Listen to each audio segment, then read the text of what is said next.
হচ্ছে রসুনগুলা ঢালছি, কারণ এই রসুনগুলা বেশ বড় বড়। এখন দেশি রসুনও আছে, কিন্তু বড় রসুনগুলো আমার জন্য সুবিধা হয়। আমি কম কম করে নিয়ে আসতে পছন্দ করি, আমার লাগে বেশি। কম হলেও আমার যা দরকার আমি সেটা দিয়েই থাকি।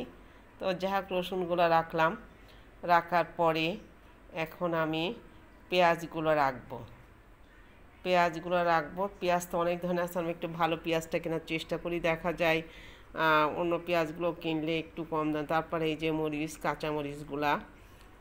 এরপর টয়লেট টিস্যুটা আমার ওয়াশরুমে রাখতে হবে। তারপরে হচ্ছে মরিচগুলোর ব্যবস্থা করতে হবে। এবার করলাগুলো আমি রাখছি।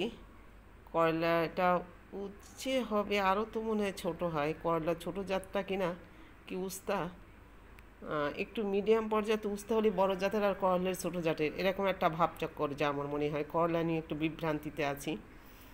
যাই হোক, করলাগুলো আলাদা করলাম, মরিচ থেকে আলাদা করছি।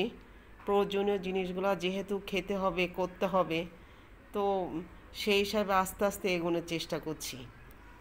তো এভাবেই আমি করছি। আবার এই বরবটিগুলো রাখছিলাম ভর্তা খাওয়ার জন্য, সেগুলা এই যে রাখলাম।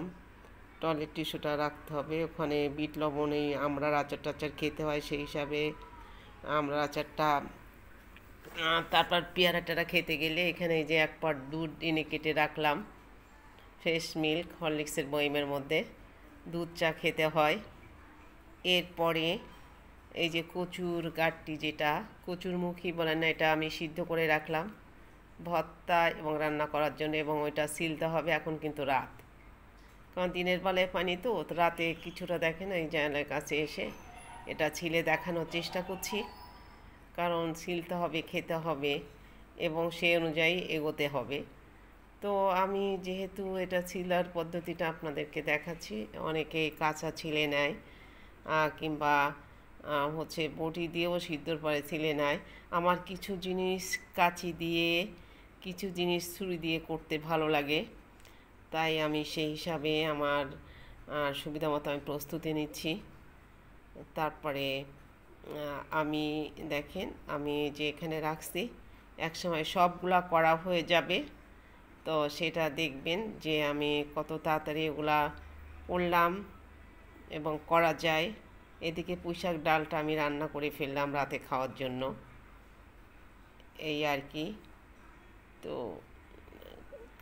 কাজই